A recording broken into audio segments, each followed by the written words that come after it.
Philly, Philly, what it is, what it do, baby. Your boy, Mommy Duffy. I'm back up in the bitty to come holla at y'all. Hey, Philly, Philly, we got a lot to talk about. You hear me? We got a lot to unpack in this video because I have been behind the eight ball. That's because I've been busy with work and you know a lot of moving parts around me. But I'm back in the bitty to give you this great content. I definitely seen that we have a new offensive coordinator, which that can be a good thing. But before I even get into today's video, I want to say y'all do me a favor real quick. Hit that subscribe button, hit that like button, hit that notification bell so you guys get notified when this great Eagle content do drop. I like the hire. I like the in-house hire. He's definitely been our passing game coordinator for some time now, so it's only right that he gets elevated because Kellen Moore's out the door now. He's the new head coach of the Saints and things of that nature. So we had to find somebody. You know, I definitely felt like we should have went another route. We should have went with. I had two guys on my radar. Brian Leftwich and Frank Wright. We won the Super Bowl with Frank Wright in 2017, so he's familiar with Philly. And also Brian Leftwich, he won a Super Bowl with Tampa in 2020. So I definitely feel Brian Leftwich has the cash. Learned from Tom, Coach Gronkowski, AB, things of that nature. So he led them to having what number 7 total offense in the league. So he has some leeway. Frank Wright led us to number 1 offense in the league, number 1 rushing team in the league that year in 2017. So those two guys I definitely feel because they have the experience to get the job done. We don't know what Patulo is gonna do, which excuse me if I butcher his name, by the way. Which is, like I said, it's gonna be a great thing because nobody have no film on his offense. Nobody knows what he's gonna run. If he's gonna be a spread offense, is it gonna be pro style? Is it gonna be this, that, and the third? Nobody knows how he's gonna get down. But one thing about it, and two things for sure: AJ know, Smitty know, Hurts know. They have rapport with him. They know what he may like. Just even if they don't know to the exact, but they know a little something. They know a little nugget that we don't know, us as fans. So it can be a hire. With great power come great responsibility. So now he got the responsibility of having a Saquon, a 2,000-yard rusher, having the most dominant O-line in the league, which we need to resign Beckham, by the way. Having two having two number ones, the best duo of receivers in the league, having a top 5 tight end in Goddard. So he have the responsibility of trying to control a lot of moving parts around him. And I definitely feel, he's been around. He's been a passing game coordinator for some time now, as I just said. So now he learned how and what to call things of that nature. So we just got to see how everything gonna play out. Now, leading to what I really wanted to talk about, because I definitely didn't have it planned to talk about our new offensive coordinator until I seen the breaking news. So now I'm gonna go with my original video that I was gonna put out. People really scrutinizing my boy Jalen Hurts. Well, let me clarify. Not scrutinize, because scrutinize is the wrong word to use. I'm gonna say they definitely giving my boy a lot of blowback for winning the Super Bowl. Why we can't just take the Super Bowl win and keep it pushing? Why we can't do that? Nah, they gotta try to ridicule my boy and talk bad about my dog like he ain't really him. Nah, all my boy do is win. I'm gonna name some things why he's a top 5 quarterback in the league. Number 1, all he do is win. That's the most important thing there is in playing the quarterback position. Can you get the job done? Why we love Tom Brady so much? Why we love Patrick Mahomes so much? Why we love all these other great quarterbacks so much? The Peyton Mannings, Drew Brees, blah blah blah. They win. Yes, they are exceptionally talented, but they win at the end of the day. Tom got 7 of them things. Pat got 3 of them things. Three of them things. Peyton got 2 of them things. We love them because they win. That's all. Montana got 4 of them things. Undefeated in the Super Bowl. So I'm just saying, that's the number 1 thing. 2, when you need him to make a play, he make the correct plays for you. And by the way, this is his 5th in his 6 years in the NFL. This is his 5th offensive coordinator. Do you know how hard it is to learn an offensive playbook? It is tremendously hard, let alone to go out there and run it effectively. It may take you some time, but to get everybody in sync and in rhythm and things of that nature, and you still ball out and do your thing, That's a recipe for success.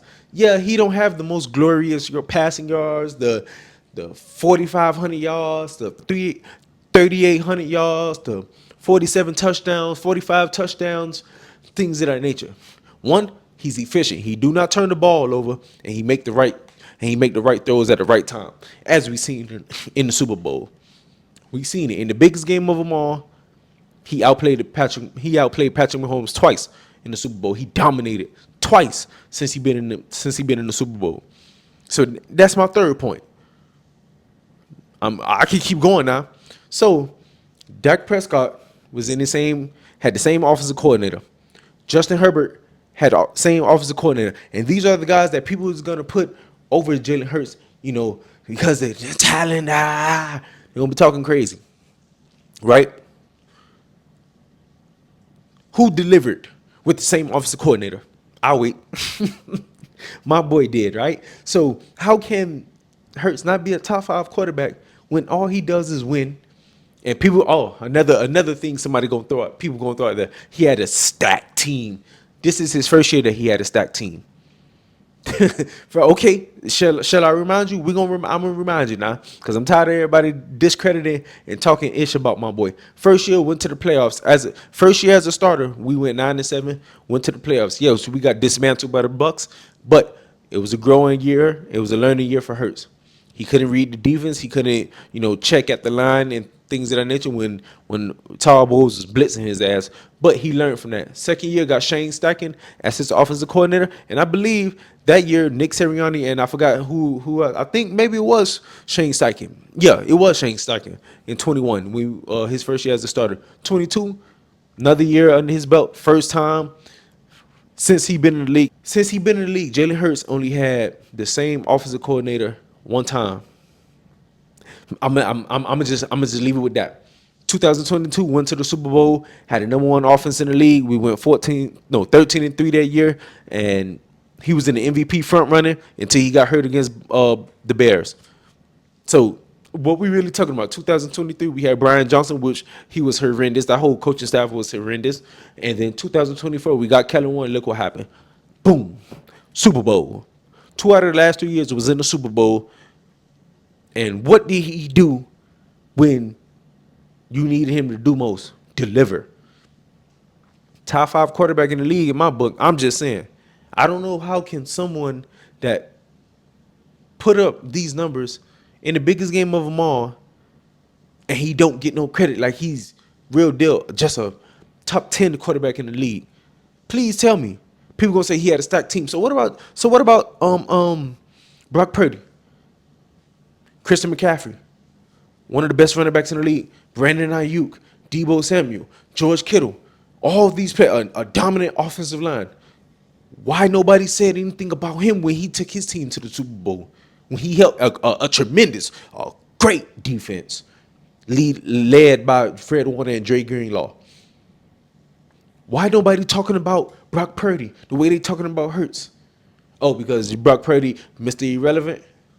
Oh, this, that, and the third. Come on now. What more excuses people is gonna try to throw out there just to try to discredit Jalen Hurts?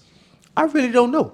I really don't know what people is really talking about out here, because they really just talking out the side of their neck. They hate to see how dominant he was, and they hate to see how great he played in the Super Bowl, and how great of a player that he's on the pace to becoming. He's only going to get better. Now, he just got to learn a new offensive coordinator scheme, which is fucking hard to do. And this is your fifth, in your 6 years been in the league, this is your fifth offensive coordinator. And if you want to take it all the way back to college, this is like his 9th or 10th offensive coordinator. So it's fucking tremendously hard to learn an offensive playbook, but it's no excuses. Learn it and get it done. That's it. Patrick Mahomes only had Andy Reid for 7-8 years. Sean Payton, Drew Brees only had Sean Payton for 16 years. I'm just saying. I'm really just saying. I'm trying to think of all the great quarterbacks. Not quarterbacks and coach duo. Tom Brady had Bill Belichick for 20 goddamn years. You see, okay, he had Josh. Excuse me. I don't really know the Saints offensive coordinator, but I know Chiefs is Andy Reid is the Chiefs play caller. Patrick Mahomes had Eric Bieniemy for X amount of years. They won 2 Super Bowls together. Tom Brady had Josh McDaniels for X amount of years, and they won what 4 or 5 Super Bowls together. You see the difference? Consistency in having a offensive coordinator and you winning. So imagine if Jalen Hurts had a consistent offensive coordinator the way he had Shane Steichen just for that one time for them 2 years in 21 and in 22. Imagine. But it is what it is. They can keep hating on him. I know my boy Hurts is definitely gonna show everybody different and prove why he's a top 5 quarterback in the league. I don't know what more he got to do. I don't know what more got to be said. But all those factors that I just layered out prove why he's a top 5 quarterback in the league. But this your boy Miami Duffy. I'll check y'all out on the next video.